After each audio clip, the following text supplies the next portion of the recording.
Hello and welcome to Colonial Peacemakers Quilt Guild's first Zoom teaching session with one of our own professional long armers. Beth Filko is going to show us today all of the basics to long arming a quilt, from loading it onto the long arm to preparatory stitches, and she's going to stitch a row or so on the quilt once she's loaded it. And by the end of this, you should have some idea what goes into starting to long arm a quilt.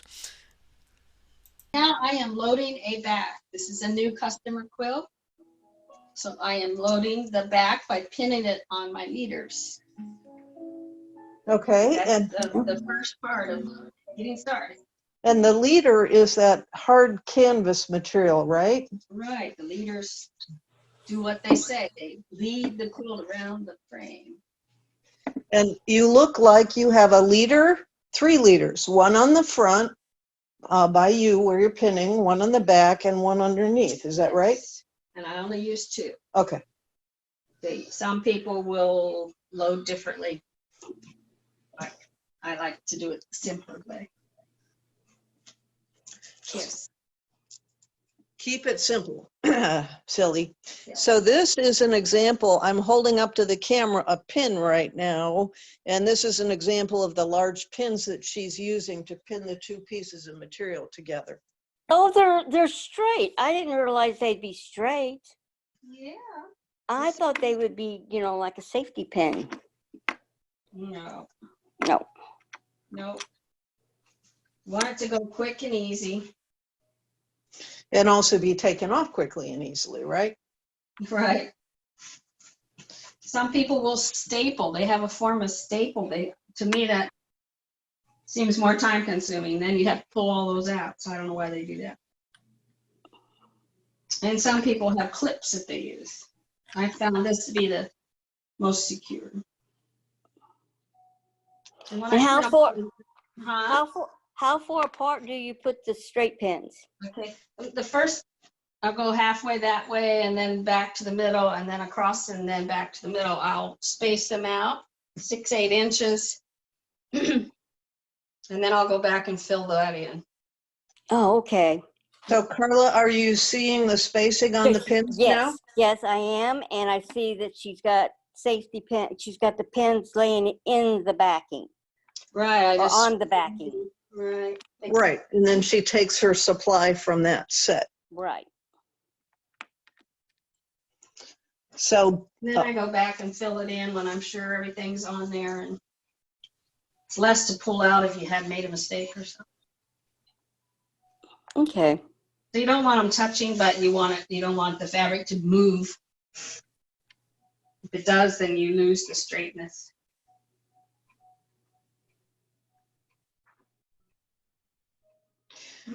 So while Beth is continuing to pin, I'm just going to do a close-up of her computer for a minute. Oh, sorry.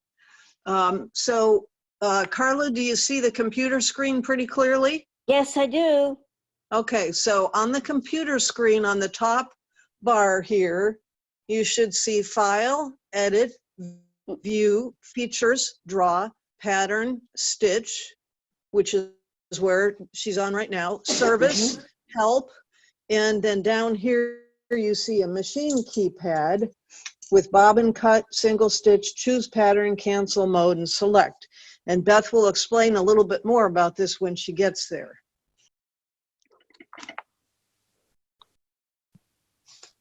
So she's now going to pin onto, you're going to pin onto the other leader? I am. What I have to do is get this out and then I'll start rolling it. And what size quilt will this be, Beth? This is a 98 by 96. Yeah, so queen, big queen size. This is fabric is 108 by 108. So what you doing now with the crank? All right, I'm just rolling it onto this spring on the bottom here. What I'm trying to do is get my back up to where it'll get onto my back. I'll show you. While I do this, I have to. Oh, you can see where it's rolling onto the underneath. Yes, yes. I'll pan down and close up a little bit about that.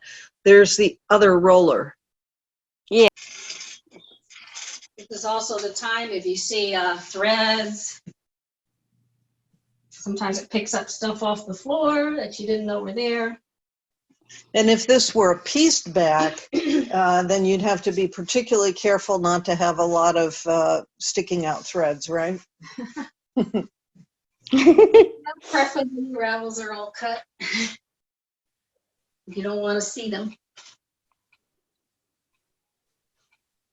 And sometimes there'll be creases where either the person didn't iron it or they ironed it and then folded it when it was still damp and it's creased. So I missed a little water on those creases. Oh, so that's not actually best press you're squirting, it's just plain Just water. Plain Okay. water. It just helps the crease relax a little bit. If it had been really, really bad, then I wish I had looked at it ahead of time and took an iron to it. I don't like to have to iron other people's things. Funny about that. Okay? Yeah, Beth likes to have her quilts brought to her in 3 pieces, folded separately and hung up on a hanger in a dry cleaner's bag, if at all possible, right? Yeah, or customers of mine have their own bags that I've provided them. That way they're less likely to be wrinkled when they arrive. Right. And all long armors want your things delivered separately. You don't have to, that's the fun part of having a long armor. You don't have to worry about sandwiching and, you know, having everything trimmed. Mm-hmm. Just while we're doing this, I love getting wide backing, especially when it's nice. This is a nice Wilmington print, very nice fabric. If you want less expensive backing, make sure you wash it before you bring it. Because it's shrinking. Shrink So, a lot more than your better quality top prints will. Excuse me. And people love to piece backs, and I think they're wonderful too. But boy, you got to make sure you piece them square. Because they've got to go on the frame square if you want your quilt to be square. and we all want our quilts to be square. It's almost square. Yeah. Since I'm not moving the camera, I'm just going to remind people that what Beth is doing right now is that process we saw on the front of the quilt with her pinning the one side of the backing to the front leader. She's now doing the exact same thing, pinning the back end of the quilt to the back leader.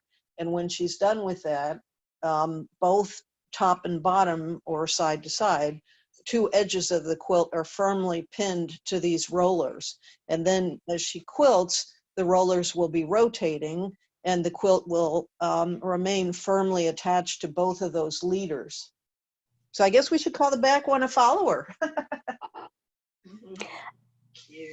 Beth, does it make a difference if you quilt it side to side or top to bottom?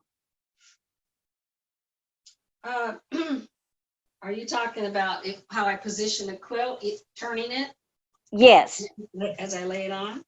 as you lay it on. All right. It depends on the pattern. If you don't care if it's running the length of your quilt or if you want it to run the width of your quilt as you put it on the bed. Oh, okay. Now I understand. Sometimes it doesn't matter. Whatever pattern you use looks good either way. Right.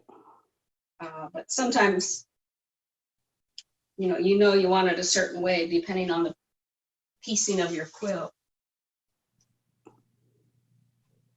Like a Bargello or something, you want your curved lines to go a certain way.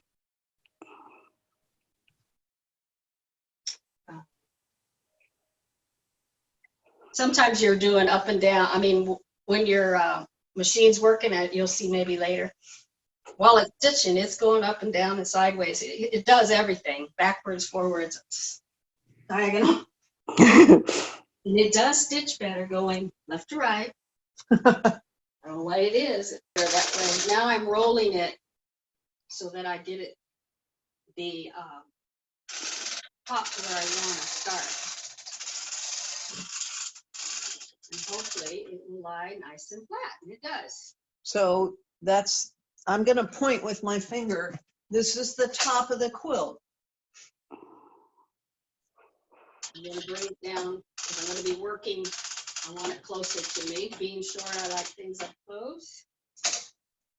And by closer to her, she means the front of the long arm right in here. We call this bar that it's going around the belly bar. This is whenever you visit a long armor, don't lean on this, don't push on it, don't touch it. I was about to share that. The first time I came over to Beth's house, I started to lean against it, and she said, no, no, no. And I said, what? It's a bar. And she said, oh, no, that's a critical bar. So I don't get too close. It's strong, but it's steel, but I don't want it bent. Do you want me to hold any of that? And if it were quilting, you could move something and then it throws off your design. What I'm going to do now is load my batting. And this is a thin batting. What kind of batting is this? It's 100% cotton, Quilter's Dream. And it's in the white because it's got a lot. The top is white, has some white in it. Yeah, let's see. Have it cut. Does it go further than the end? Yes. Now, would you prefer people to bring their batting or you supply it? I have a lot. I have a lot for sale. I keep Quilter's Dream on the large rolls mostly. I have it in the 80-20, which means 80% cotton, 20% polyester. Mm-hmm. I like that one because cotton is wonderful, but it's more lint. And when you fold a quilt, and it's 100%, just tuck under, and it's 100% cotton, the creases stay in your quilt more. Than,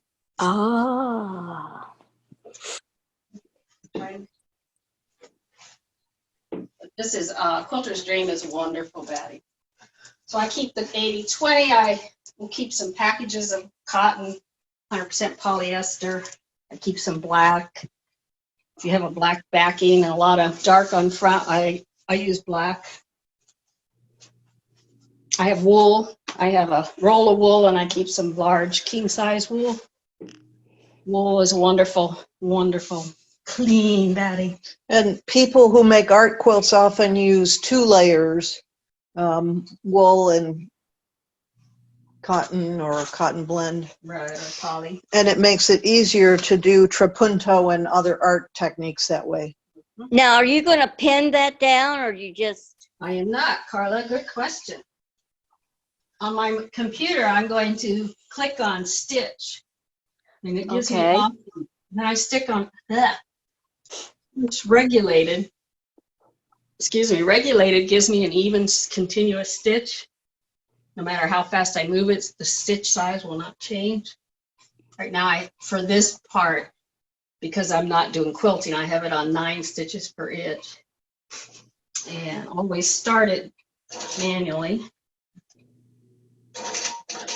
Take a couple of stitches to hold it, and then I'm going to click on channel lock, and that means I can't move this machine that way or that way. Okay.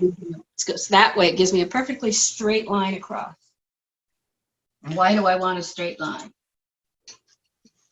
Good question. Why do you want a straight line? To keep the quilt straight. You're right. Yeah. The next thing I do will be to put the top on here, and I'll line my top, the top at the top, with this straight line. So I know it's going to at least start out straight. Now, is that a basting stitch, Beth, or is that a regular small stitch? This is 9 stitches per inch. So I quilt with 10.5 to 12 stitches per inch. So It's small, but it's,